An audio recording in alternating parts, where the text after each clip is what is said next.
Hey, this is Steve Shaw for acrylicpouring.com, and I just want to let you know that you never know where your business is going to come from. Just a couple days ago, I had a really interesting and nice thing happen. A teacher friend of mine who about a year ago I'd made a few paintings for her, just out of the blue said, "Steve, I love those paintings. My daughter is getting a new house. I need to put 4 of those similar paintings in her house, and I have another friend that I'm going to give them to as a gift." So she has commissioned me to do 2 sets of 4 for a total of 8 canvases. But here's the funny part, and I believe I touched on this in one of the video about a year ago. She wants everything totally neutral, totally just nothing bright. The original instructions were to match the white in her couch. I'm going to show you what I ended up making for her about a year ago. It's so subtle it almost isn't even here. Take a look at this. So it's like creams and whites, and again, there's some cells and stuff in there, but it's just so incredibly subtle. Which if you've watched any of my videos, you know I don't do things very subtly very often. So what I'm charged with now, which I'm hoping will be quite easy, is to make several more of these for my friend Joni. And she went ahead and bought the canvas. But what I want to do right now, and here I have a 12 by 12 canvas, and this is the good stuff, the gallery wrap, that's 1.5 inches thick. So I'm going to mix up my paint, and I'm going to do basically a practice pour to make sure I've got everything right. And if this one works, then I'll know that my mixture looks good, and I can just plow ahead and knock out the other 7. So I'm going to shift the camera down and let you know what I've been working with. So here's my canvas, got my pour box going on. The colors that Joni asked me to pour they're all from Folk Art, made by Plaid. This is the vintage white, so it's going to be a little bit of kind of an off-white. Another really similar color, also by Folk Art, is the parchment. And the third color is a little bit darker, thank goodness, and it's called Camel, also by Folk Art. And I believe all these I picked up, or she picked up actually at, I believe, Michael's. I'll also be adding a little bit of the 3-in-1 silicone oil. All right, I've gone ahead and mixed up my colors. So here's that white that I showed you. Here is the parchment.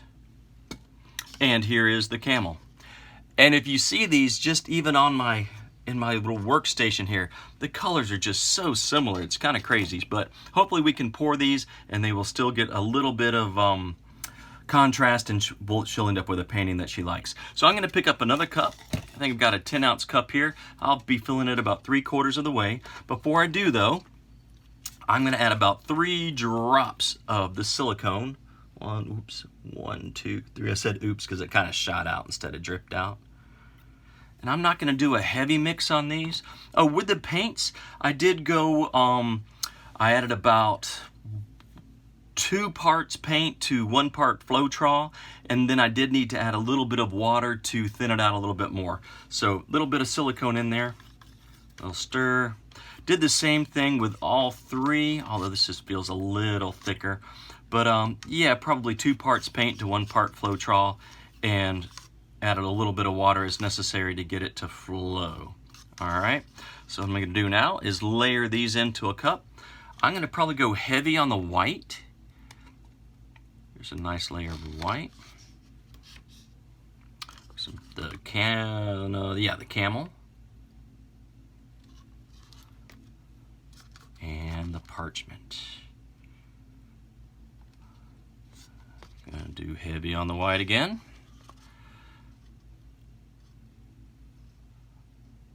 All right, I'm getting some pretty stuff in the cup. That's always a good sign. I'm going to pour this right down the center.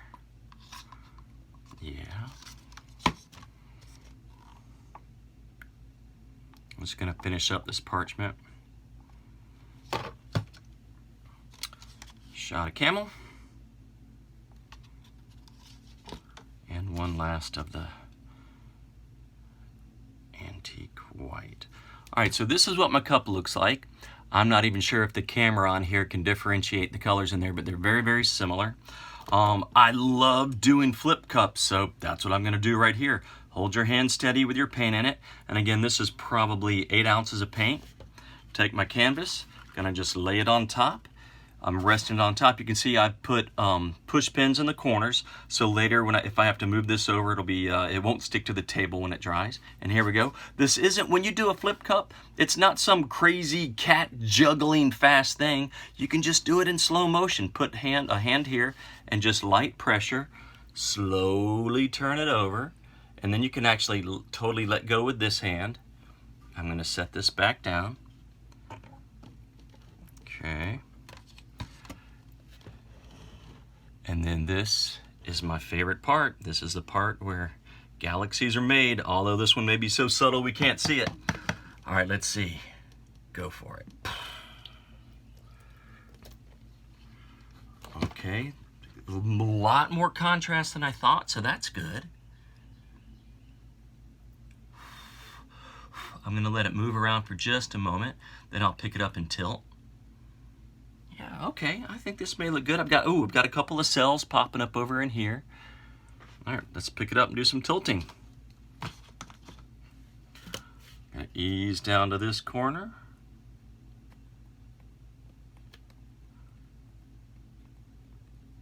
Nice.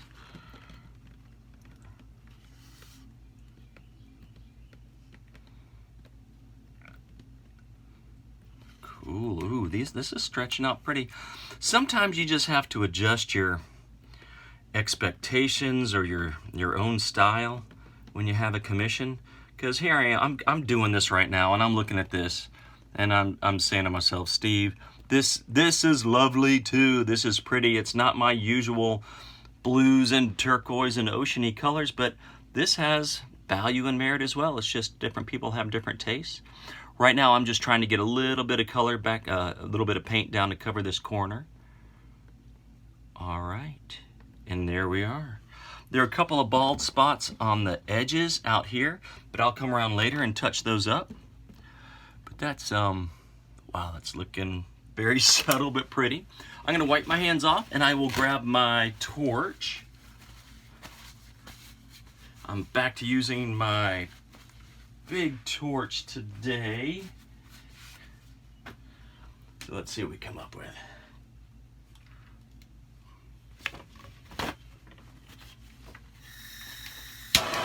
When you use a torch, always make sure there's nothing around your pour box that can catch on fire.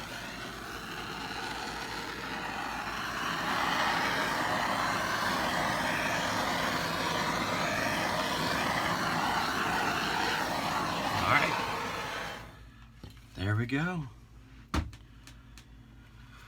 Well, that's it. That brought out a couple more cells here in the middle. I'm gonna give it a lift and see if we can't get a better view of it on the camera.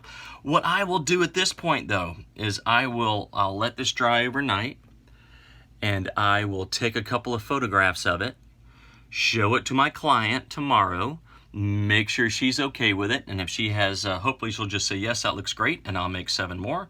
But if she has more input, like maybe it's too dark, she wants more white, then I can make some adjustments before I do the other 7. And I found that's a really smart thing to do because it can save you a lot of time and a lot of frustration.